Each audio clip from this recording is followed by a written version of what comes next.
right, so serious. You see it? Let me get the official autograph on it. Yeah. That's what it is right there. Let's go. Anytime you get a guy that's as, fan-oriented as he was, he did everything he could. He come up with different celebrations. Those teams, Fitz, Freddie, Stevie, and a bunch of the other guys that were well known at that time, while they were not successful in terms of wins and losses, they were supremely entertaining. Here comes that stampede. Let's go. Look. It honestly is so impressive to me to see what he does now. He does, all the right things. He wants to be involved in all of the community events that's going on. And when you're a legend, man, the best thing that you can be is a great person in the community. Let's get this thing loud. We want this to be the loudest one yet. Stevie's appreciation is so genuine and heartfelt that he feels like he's got to return it in kind to the fan base, even long after he's done playing.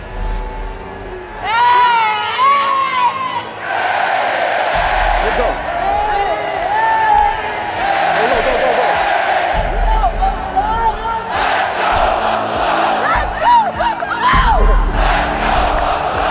Where else would you rather be? They're right here, right now.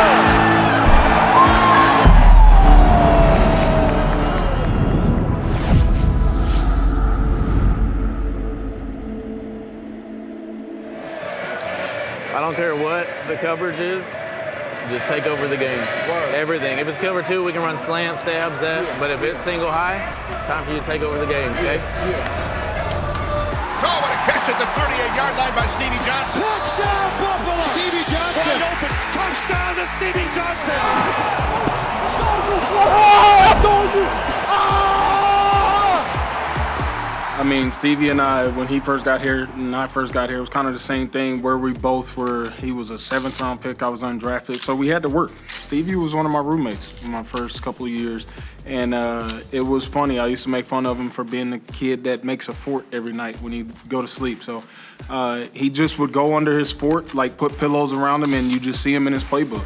Stevie was a constant positive energy, a positive light in the locker room, and you want those guys around. Stevie and I would always talk about, one of these days we're going to have our jerseys in, the stores because we want to make plays and have people want to rep us when we're out on the field. We always used to talk about, man, one day we going to have our jerseys up there, So those times was real special to me because that was the grind. That was the grind to get on the field.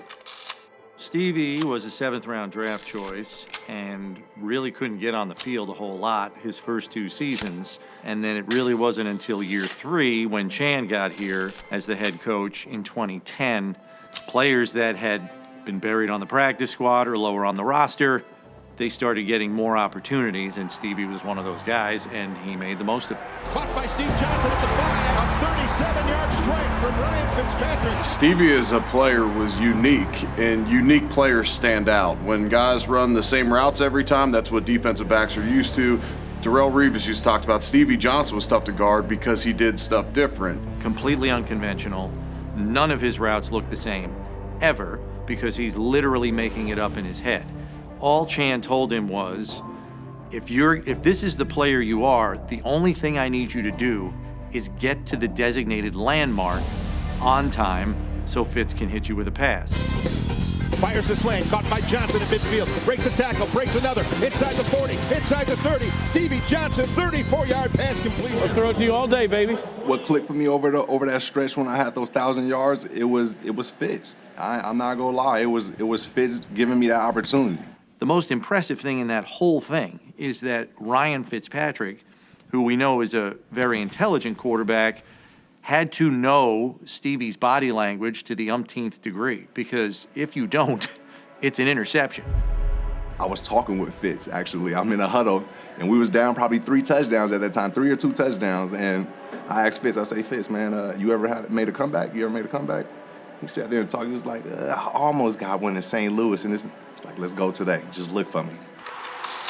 I just remember Stevie being extremely motivated in that game because it was all about, Batman and Robin on the other side. He tries to play off of Batman and Robin, Chad Johnson and Terrell Owens and says, all right, I'm going to be the Joker. Fitzpatrick over the middle, wide open. Stevie Johnson, touchdown. Stevie Johnson again. I just remember him showing up and just playing out his mind and wanting to show that, you know, he was the best receiver on the field. Fitzpatrick fires. Oh, caught. Steve Johnson, touchdown, Buffalo.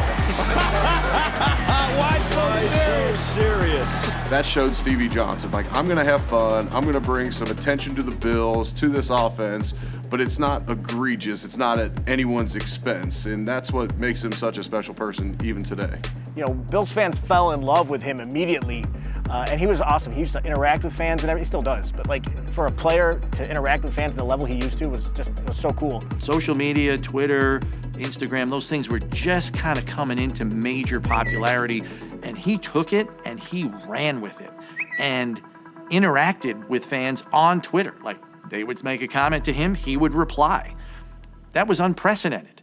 Welcome, everyone, to Orchard Park, New York, with the first-place Pittsburgh Steelers at 7-3 against the 2-8 Buffalo Bills. The Bills and Steelers game not really seen as a game that the Bills would have a chance to win. Steelers were still a juggernaut team. To have this team, this ragtag bunch of players, I mean, Stevie, they even used to call themselves the Goon Squad. For the Goon Squad to push this amazing Steelers team to the brink in overtime, it's like, oh my gosh, we're about to beat the Steelers. 1st and 10.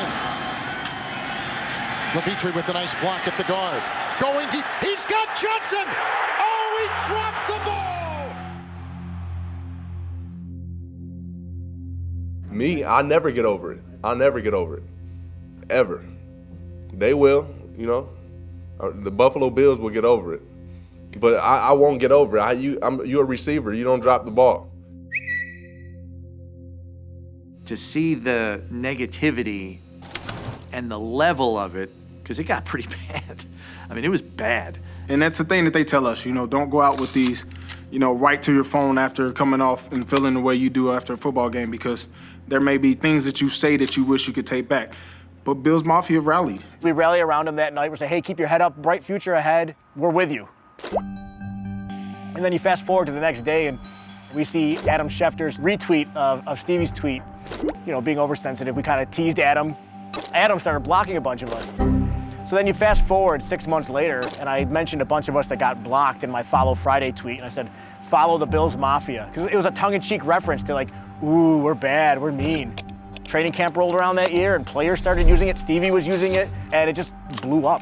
It was really a great moment to see that it all come to fruition, you know, with the way that they rallied behind Stevie and, you know, kept him going. And anytime you get a fan base that does that for you, you want to come back and give them, you know, as much love as possible as well. What do you think when you hear Bills Mafia? It's special. It's special, you know. You think you know, but most of them really don't have an idea how it came about. They think it was just about a success story, you know, and really it was about support. The Mafia was family. Mafia means family. And a lot of people think it just came from successful games, but really it wasn't. I mean, it's family through it all, thick and thin. And that's what I think about Bills Mafia, family. Come on, brother. My God. How are you? Love you, brother. Oh, I love you too. I miss you. Good seeing you, family. Let's do it. I just got interviewed. It was last year, but they interviewed me they were asking me about the origins of Bills Mafia. And I was like, it probably happened in the 70s or something. And I was like, dang. And then I heard about like when it started, because it seems like it was forever, but like we officially started it. Like it was the Pittsburgh game that like started it. Like, yo, like when I think back on it, even when I posted it, it was like, I'm mad I will never forget it, but thanks though, because I knew what it would ultimately bring. Yeah, it was crazy. Yeah. But I didn't know what Twitter was until that day. Like until that day when you're like, I praise you God 24/7, and that was the day I learned what Twitter was. And then Bills Mafia came about. Kind of cool, man. Good afternoon to you all. Also, hello, it's good to see you all. My name is Stevie Johnson. Yeah, and I brought some friends with me. Ryan Fitzpatrick. Hi guys, how are you? And Billy Buffalo. Billy Buffalo, thank you, Billy. You know, he knows what it means to, you know, not only just fans in general, but the young fans. You know, how much it means for them to have a guy like Stevie come visit them. It came from when I was a kid. I never saw a professional at all. You know, in San Francisco, Hunters Point, you only seen him on TV. So let me try. So, hey, I'm gonna go meet that person in that seat right there and just make his or her day. You know, just spark their mind for a half a second. You know, and when I did it once and I seen like the reaction that they got from it, I got to do it more and more. I can provide sparks to everybody. I'm wasting time if I'm not doing it. 13. 1,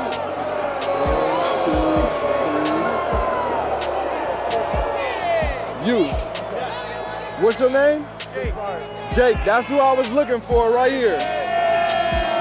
Jake. It's all you. I wanted to bring this football to you special just because they said we have to sit. No, we don't. I'm going to sit in your seat, and I'm going to give you an autographed football, brother. It's all you, baby. Thank you. Love. Thank you. That's what it's about. This ball is for everybody in 300. Come on now. Yeah. Selfie mode this thing. That's actually awesome. I'm impressed with Stevie's relationship with the fans and how willing he is to kind of to bridge the gap, to step over the line that some pro athletes and former pro athletes won't do. Like, he'll go into the stands. It became a symbiotic relationship that I think still exists now, even though his playing days are over. That was a team that didn't win anything, never went to the playoffs, and yet his relationship with the fan base might be as strong as it's ever been, even though his career is firmly in the rearview mirror.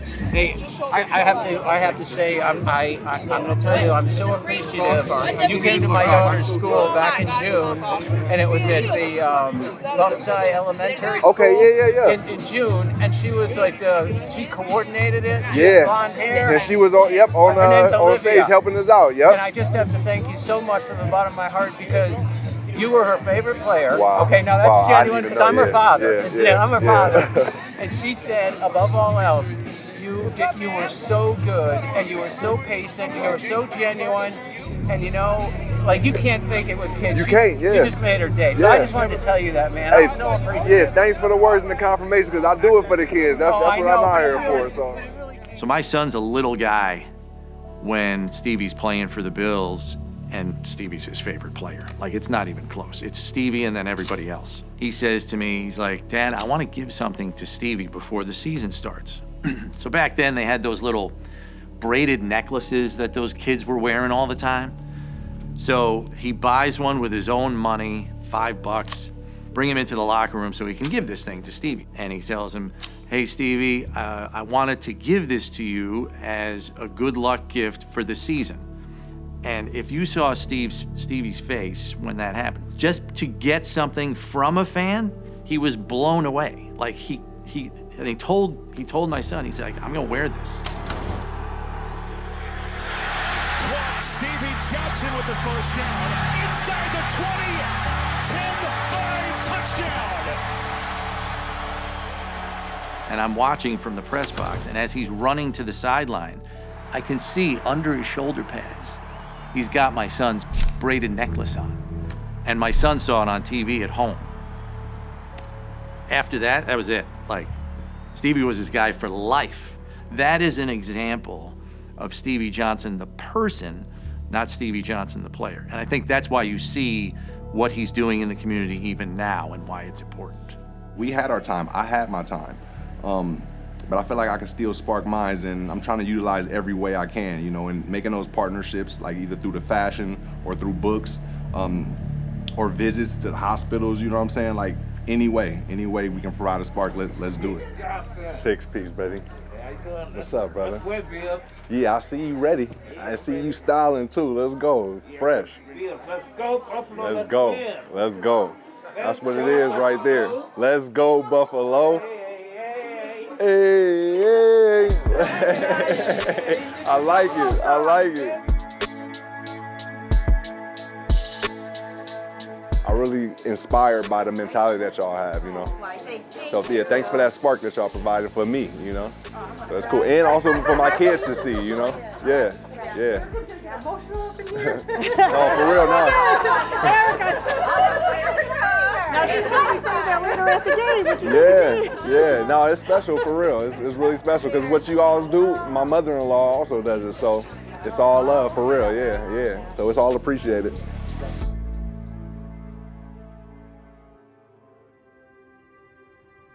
You see what he does. He does, all the right things. He wants to be involved in all of the community events that's going on. That's what makes you a legend in this community. I mean, you think of the greats and the people that are still so cherished here, guys like Jim Kelly and Thurman Thomas, those guys still pour back into the community, and Stevie's done that. And when you're a legend, man, the best thing that you can be is a great person in the community. Wait, did somebody say he don't want to see everybody? I want to see everybody. I want to see everybody. I want my legacy here in Buffalo to be like, no matter what, this dude was for the city. Honestly, it's so impressive to me to see what he does now, and not being from up here, being from the opposite side of the country. I say it all the time when people ask me why do I come back so much. I say because look what Bills Mafia has done for, not only myself but everybody around us. So we want to go back and give, as much love as possible to those guys for the love that they showed us. They were one of the more entertaining teams you could be around, especially during the drought era for the Bills. We didn't make it to the playoffs, but I felt like we established something in the community where people will love us forever, even though we didn't make it to the playoffs. And that's kind of rare. And when I think back about it, it's like, why do they love us so much? We didn't even do what all of the greats did, but they treat us like this. And it goes to our passion. We all have passion. When I look back at it now, like those connections with the fans and this community is everything.